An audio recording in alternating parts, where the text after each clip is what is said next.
Hello बच्चों, कैसे हो आप सभी। उम्मीद करता हूं सब अच्छे होंगे, मजे में होंगे। तो बच्चों हम बात कर रहे थे एंट्रोपी के बारे में। तो एंट्रोपी क्या होती है? Entropy is a measure of randomness.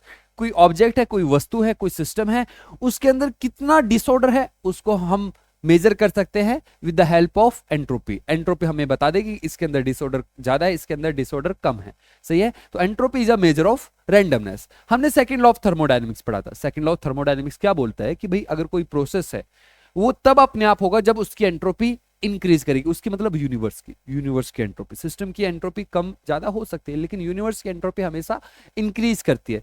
तो सेकंड लॉ ऑफ थर्मोडायनेमिक्स ये बोलता है हमें कि भाई अगर कोई प्रोसेस अपने आप हो रहा है तो पक्का यूनिवर्स की एंट्रोपी इंक्रीज हो रही होगी।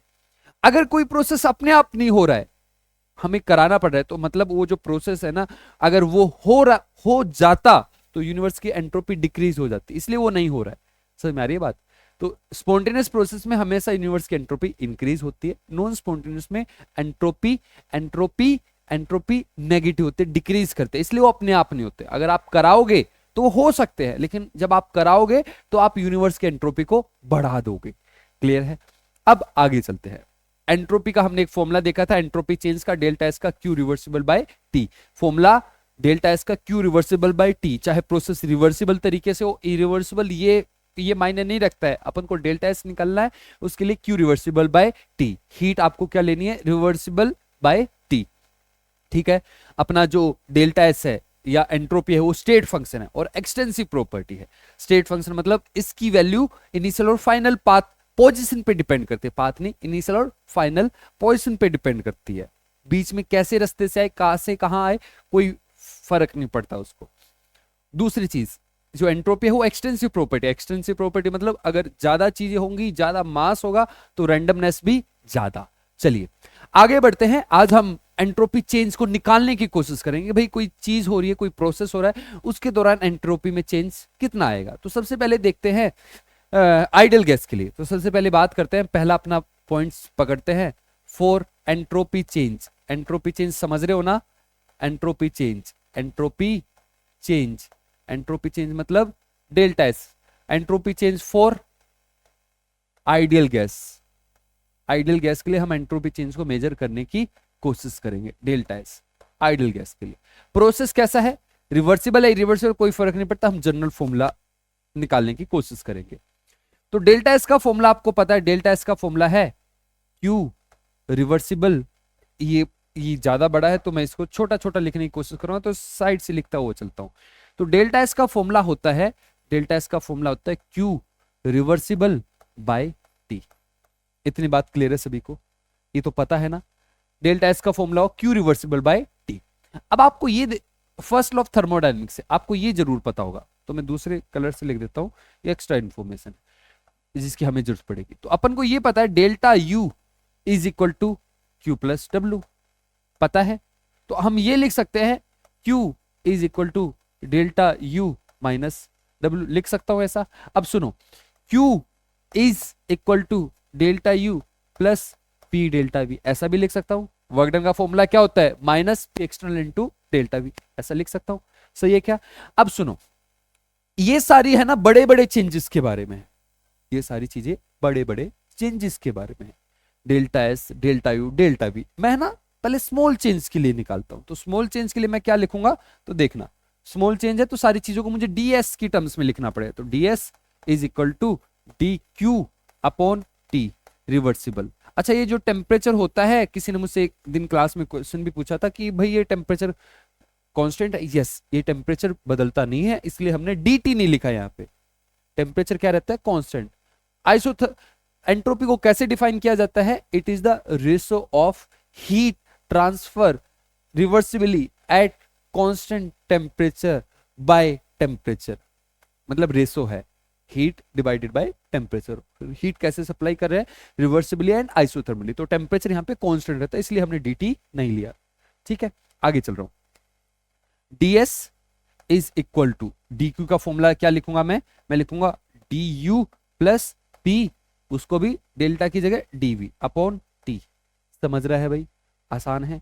अब देखना, अब मैं थोड़े से चेंजेस लाने स्टार्ट करूंगा यहाँ पे। तो यहां से हम चलते हैं थोड़ा आगे की तरफ, यहां आ जाते हैं। ठीक है, और ds is equal to du की जगह मैं लिखूंगा, du की जगह मैं लिखूंगा, आपने du का फॉर्मूला पढ़ा होगा NCVM डेल्टा टी, पढ़ा है क्या? तो du का फॉर्मूला है NCVM delta T, delta T की जगह मैं क्या लिखूंगा? dt, सही है। और p dv अपॉन टी, क्या करने की कोशिश कर रहा हूं, अलग अलग कर दिया और कुछ करने की कोशिश नहीं कर रहा हूं। तो यहां पे इसका फॉर्मूला लिख देता हूं ताकि आपको कंफ्यूजन ना हो। du is equal to N CVM dt, कहां से आया है? हीट कैपेसिटी से आया है, आपको पता होगा, ठीक है। तो इसलिए मैं यहाँ पे ज्यादा एक्सप्लेन नहीं कर रहा हूं, अगर आपको कोई डाउट है तो मुझसे पूछ लेना कहां से आया है, ठीक है भाई। अब मैं इसको है ना इंटीग्रेट करूंगा, इंटीग्रेट करके बड़े के लिए निकाल के लाऊंगा, तो ds का इंटीग्रेशन और यहाँ पे n CVM, ये कांस्टेंट मान रहा हूं इसलिए बाहर निकाल दिया, dt अपॉन टी, और यहाँ पे और dv का इंटीग्रेशन, तो मुझे p और t को हटा के उसकी v की टर्म्स में लेके आना, तो मैं कैसे लेके आऊंगा? दिख रहा है क्या? मैं वो ही देखने की कोशिश कर रहा हूं। हाँ, यहाँ पे मैं लिखूंगा nr अपॉन v। समझा नहीं समझा? समझा नहीं समझा? क्या कर दिया मैंने, समझ रहे हो? चलो समझा देता हूं, परेशान हो जाओगे आप नहीं तो। ये p अपॉन टी है, आइडल गैस है तो मुझे पता है pv इजकल टू, दिख रहा है ना? Yes, pv is equal to nRT, सही है भाई।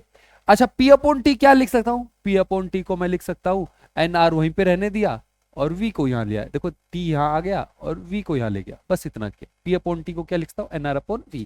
और क्या किया है? सिंपल सा काम किया है, दिख रहा है? यस। चलो अब इसकी लिमिट रख देते हैं, तो इसकी पहली S1 और ये एंट्रोपी बाद में S2, T1 और यहाँ पे T2, यहाँ पे V1, यहाँ पे V2, तो इसका फॉर्मूला क्या बनेगा? ये इसका इंटीग्रेशन ds का, dx का इंटीग्रेशन x होता है तो ds का होगा s, s2 माइनस s1 मतलब डेल्टा s, सही है क्या? समझ रहे हो? s आएगा s2 minus s1, final minus initial, उसको क्या लिखता हूँ? डेल्टा s लिख सकता हूँ क्या?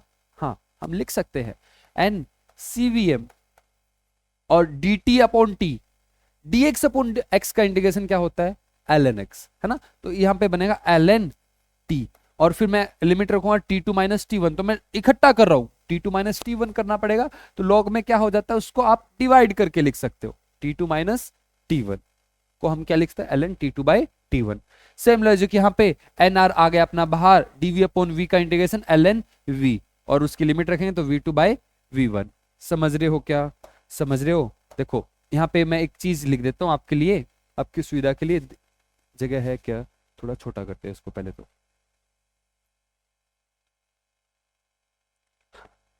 अभी आप अच्छे से देख पा रहे होगे। तो एक चीज मैं आपको बताना चाह रहा हूं, कहां पे है जगह? जगह है dx अपॉन x का जो इंटीग्रेशन होता है वो ln x होता है, ये बताने की कोशिश कर रहा था। दिख रहा नहीं है, दिख रहा नहीं है, तो इसको कहाँ लिखूं मैं? यहाँ लिख देता हूँ। कहाँ लिखूं, कहाँ लिखूं, कहाँ लिखूं? यहाँ पे बहुत जगह है, एक ही पेज पे लिखना चाहता हूँ इसलिए ऐसा हो रहा है। dx upon x,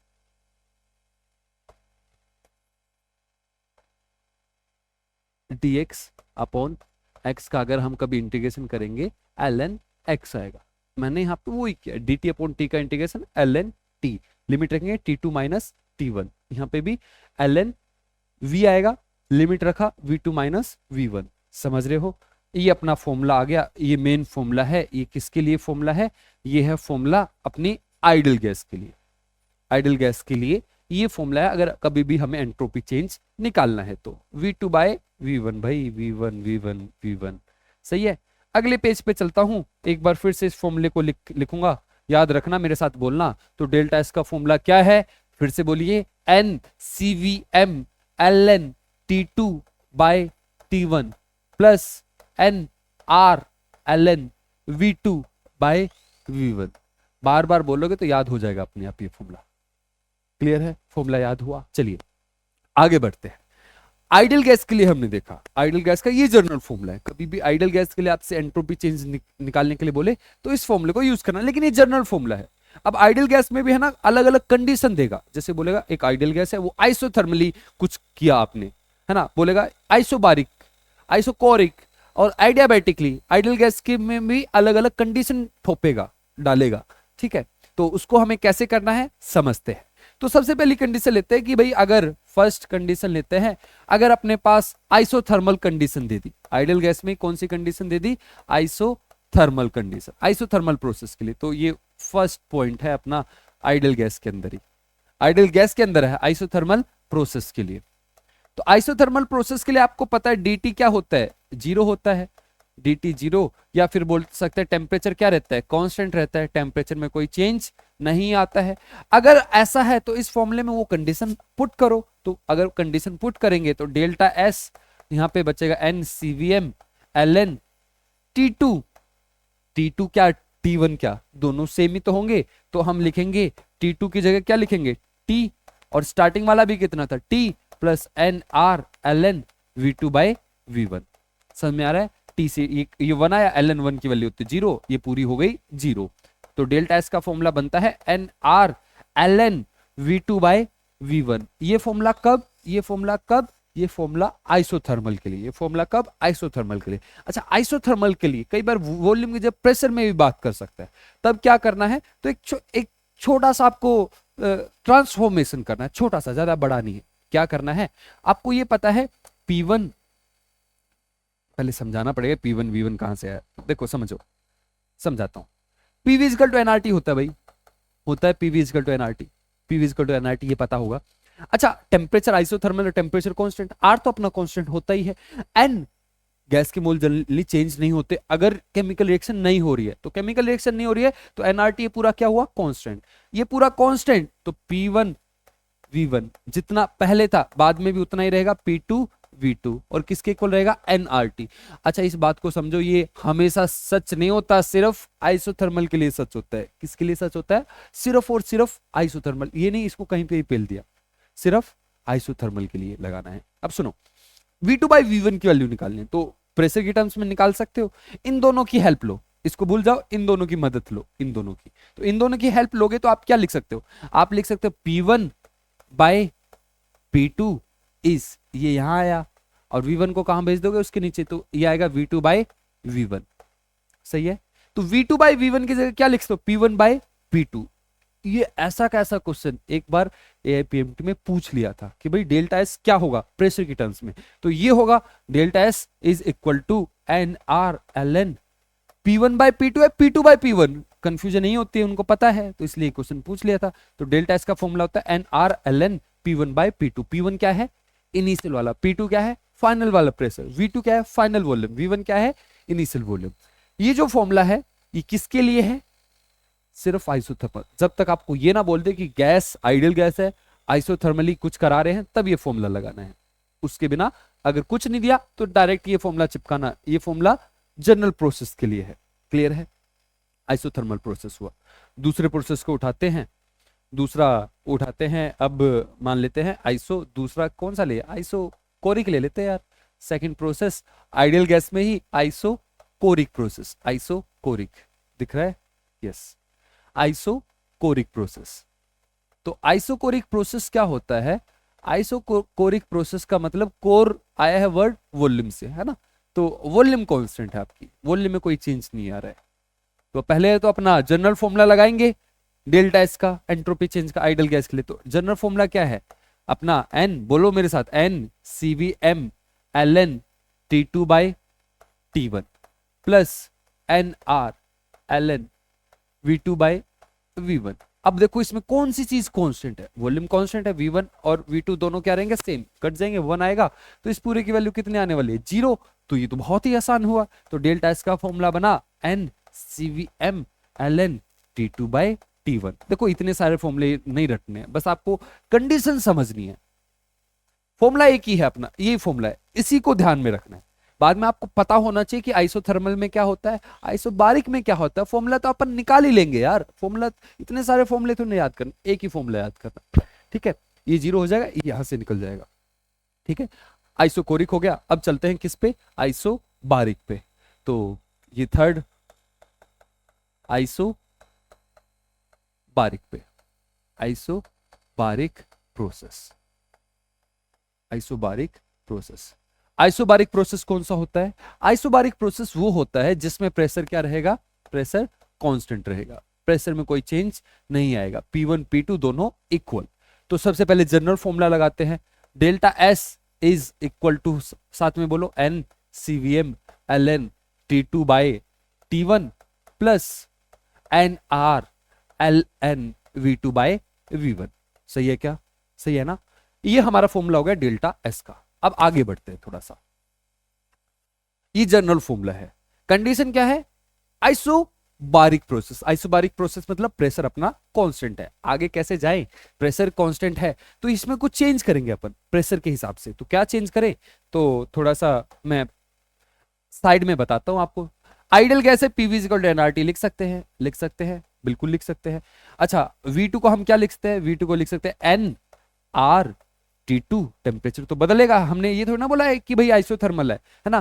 pressure, pressure P2 नहीं, सिर्फ P, क्योंकि प्रेशर में कोई चेंज नहीं आ रहा। इसी तरीके से V1 क्या बनेगा? बनेगा N R T1 upon P। Volume को हटा के मैं इनकी टर्म्स में, प्रेशर की टर्म्स में लेके आना चाहता हूं, इसलिए सारी मेहनत कर रहा हूं। ठीक है, तो आप पूछ सकते हो ना भाई ऐसा क्यों कर रहे हो, क्या क्या मिलेगा हमें? मैं बस वॉल्यूम को हटा के प्रेशर लाना चाहता हूँ, क्योंकि आइसोबारिक प्रोसेस है, इसलिए प्रेशर की टर्म्स में चीजों की बात करना चाहता हूँ। तो डेल्टा एस का फॉर्मूला बना n CVM l N T two by T one. अब जैसे ही मैं वॉल्यूम की जगह प्रेशर पे आऊंगा, एल एन वी टू ये है अपॉन वी वन ये है, कट करूंगा, देखो क्या कट रहा है, यहां से यहां ये कटा, क्या बचा? V2 बाई वी वन बचा T2 बाई T1। सही है क्या? अच्छा, कुछ कॉमन दिख रहा है आपको? दिख रहा होगा, ये कॉमन है, ये कॉमन है, N L N T2 by T1 common है, तो अपने अंदर आ गया L N T2 by T1। अच्छा, क्या बचा? CVM बचा प्लस R। अच्छा, ये कुछ होता है, ये कुछ होता है, ये कुछ होता है, ये वाली चीज CPM minus CVM is equal to R होता है। कुछ नहीं, R होता है। CPM माइनस CVM क्या होता है? R होता है। तो CPM क्या बना? R प्लस CVM क्या बना? अगर इसको उस तरफ ले गए तो CPM बना, तो इसको हम क्या लिख सकते हैं? CPM। तो फॉर्मूला क्या बना? N, पेन बदलते हैं, पेन बदलते हैं, फॉर्मूला बना अपना N CPM ln T2 by T1 delta S का फॉर्मूला। सही है क्या भाई? क्लियर है? देखो एक चीज समझो, एक बड़ी मजेदार चीज दिखाऊंगा। Isobaric isochoric, isobaric isochoric, isobaric isochoric, isobaric isochoric. पागल नहीं हुआ हूं, कुछ दिखाने की कोशिश कर रहा हूं, समझने की कोशिश करो। डेल्टा एस का फॉर्मूला बिल्कुल मिलता जुलता है, N L N T two by T one, इसमें भी है, बस क्या चेंज हुआ है? सीवीएम। और यहाँ पे आइसोबारिक में सीपीएम, आइसोबारिक में सीपीएम होता है, आइसोकोरिक में सेम वॉल्यूम में तो एन सीवीएम। समझ रहा है क्या? इन दोनों फॉर्मूले को एक अलग तरीके से भी अपन निकाल सकते हैं, वो अलग तरीका बता रहा हूं, अलग तरीका, डायरेक्ट तरीका भी। तो देखो, अगर आइसो बारिक है और आइसो कोरिक है, आपको ये पता है आइसोबारिक में भाई Q V heat supplied at constant volume, isobaric का मतलब ये डेल्टा यू के इक्वल होता है, और आइसोकोरिक में क्यूपी ये डेल्टा एच के इक्वल होता है। ठीक है, अगर एक्स्ट्रा नॉलेज दे रहा हूं भाई, पहले वाली चीज तो आपको पता ही है, एक्स्ट्रा नॉलेज जल्दी से कुछ एक्स्ट्रा, बस इतनी ही बात है। क्यूवी को हम लिख सकते हैं एन सीवीएम डेल्टा टी। सही है क्या? इसको भी हम क्या लिखते हैं? क्यूपी को हम क्या लिखते हैं? N CPM delta T. अगर मैं स्मॉल चेंज के बारे में बात करूंगा तो ds is equal to QV small, तो N CVM dt upon T. और यहां पे भी क्या लिखूंगा? क्यूपी की डेल्टा एस निकालना चाहता हूं, डेल्टा एस निकालना चाहता हूं, डेल्टा एस निकालना चाहता हूं, तो delta S is equal to QP को क्या लिख सकता हूं मैं? क्यूपी को लिख सकता हूं, क्यूपी को लिख सकता हूं N CPM dt upon T. लिख सकता हूं, लिख सकता हूं क्या? इंटीग्रेशन करूंगा, अरे यार थोड़ा सा गड़बड़ हो गया जल्दबाजी में, ds इंटीग्रेट करूंगा, इसको भी, इसको भी, इसको भी, इसको भी, इसका इंटीग्रेशन क्या आएगा? इसका बनेगा डेल्टा एस। ठीक है, एन सीवीएम बाहर आया और dt upon T L N T two by T one. ठीक है, यहाँ पे डेल्टा एस और यहाँ पे टेम्परेचर में जा रहे हैं N CPM L N T two by T one. इसकी मदद से भी आप ये रिलेशन निकाल सकते हो डेल्टा एस का। क्लियर है? अपन पहले वाला यूज, जैसा आपको अच्छा लगे वैसा। मैंने आपको दोनों दोनों जगह से चीजों को दिखा दिया। हमने क्या पढ़ा, हमने क्या पढ़ा, हमने पढ़ा कि भाई डेल्टा एच कैसे निकाले, किसके लिए, आइडियल गैस के लिए। आइसोथर्मल में पढ़ लिया, और किस में पढ़ लिया हमने, आइसोबारिक में पढ़ लिया, आइसोकोरिक में पढ़ लिया, है ना।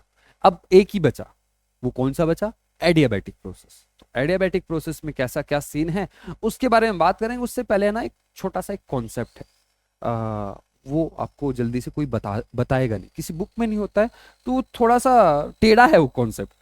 और अगर वो आता है ना आपको तो आप बहुत डीप में चीजों को समझते हो, लेकिन उसको समझना थोड़ा सा डिफिकल्ट है। तो मैं कोशिश करूंगा अपने आप को समझाने की, अगर आप समझ पाए तो अच्छी बात है, ना भी समझ पाए तो ऐसा नहीं कि आप आगे चीजों को नहीं समझ पाओगे, आगे चीजों को समझ पाओगे। बस ये है एक थोड़ी अच्छी क्लियरिटी आ जाएगी चीज की, अगर उस चीज को, वो चीज आप अगर आपको आती है तो। क्या चीज है समझना, आप बोर्ड पे देखना। इसको बोलते हैं concept of surrounding.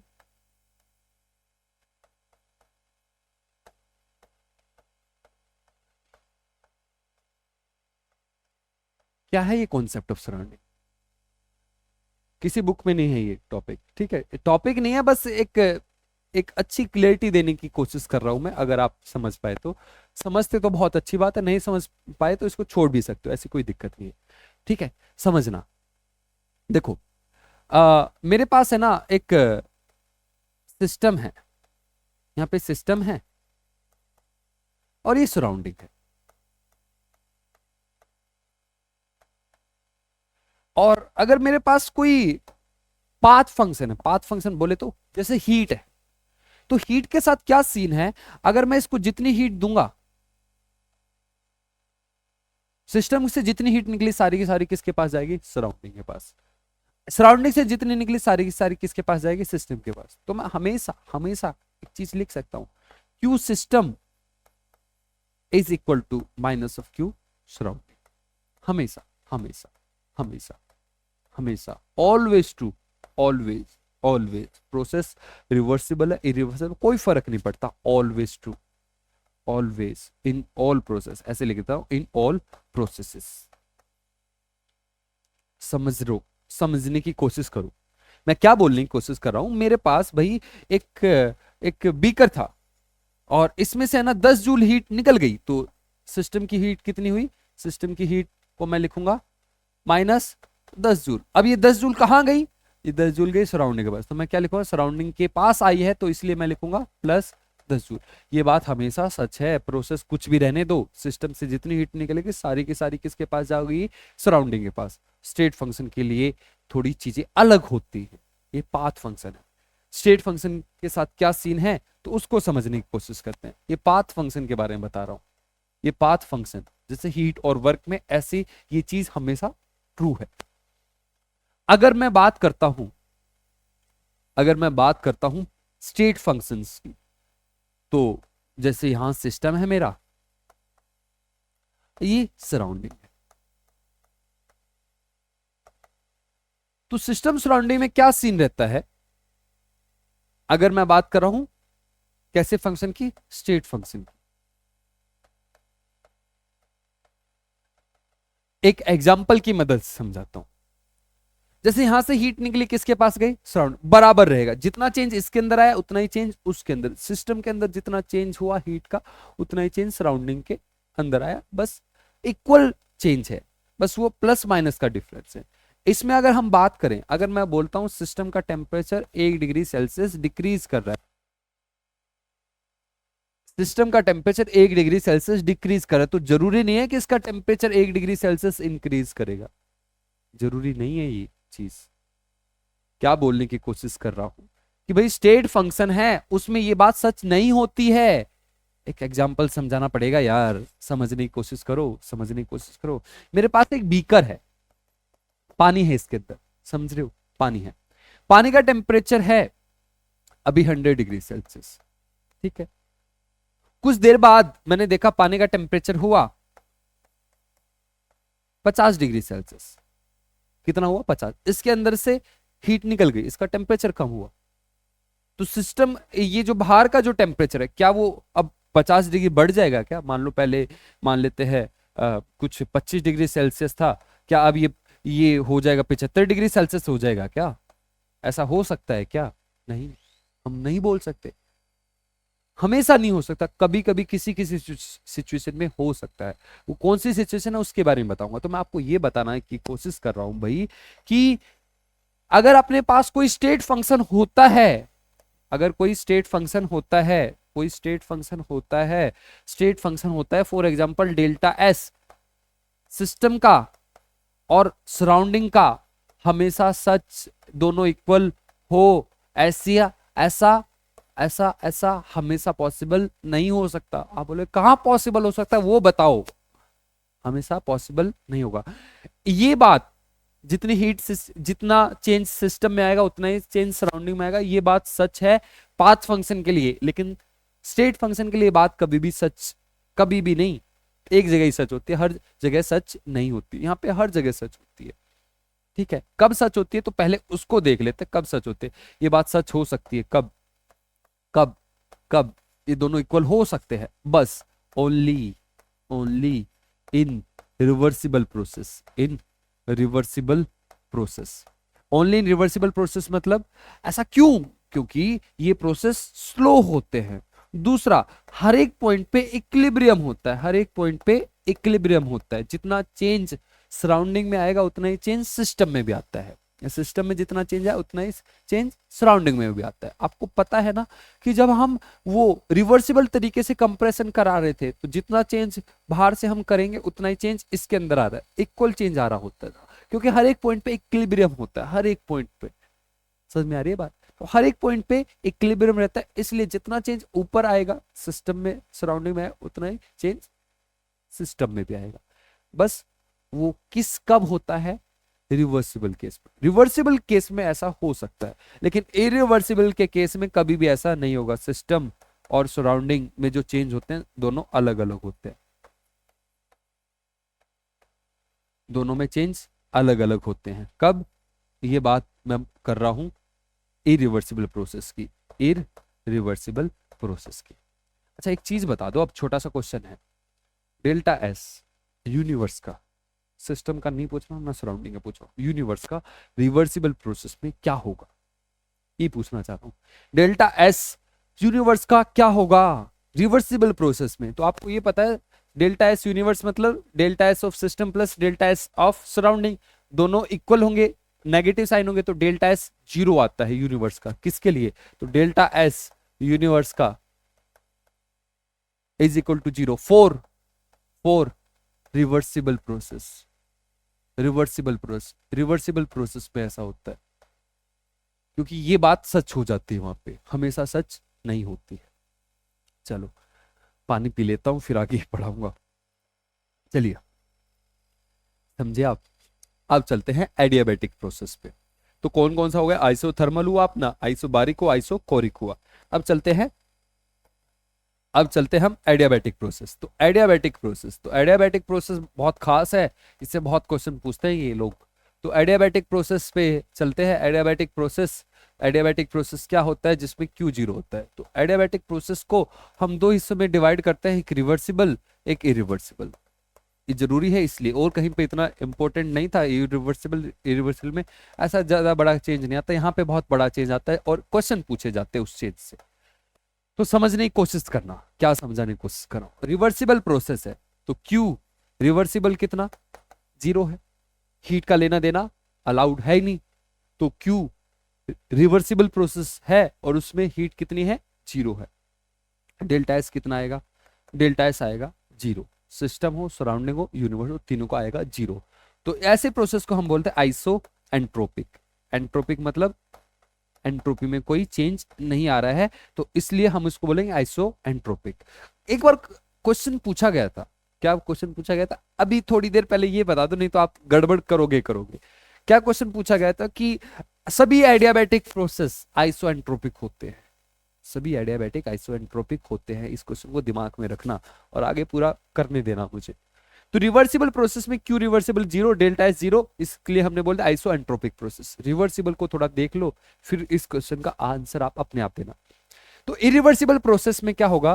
Q irreversible process, तो क्यू इरिवर्सिबल कितना हुआ? जीरो। एक चीज को समझना, ध्यान से, प्यार से मैं क्या समझाने की कोशिश करूंगा आपको, देखना। P और V है, पहले अपन यहां थे फिर यहां आए, 1 से 2 पे आए, ये रिवर्सिबल पाथ से आए और यहां आए हम इरिवर्सिबल पाथ से। ठीक है भाई, अब मैं आपसे पूछ रहा हूं यहां से यहां तक डेल्टा एस दोनों केसेस में सेम है क्या, रिवर्सिबल इरिवर्सिबल? यस।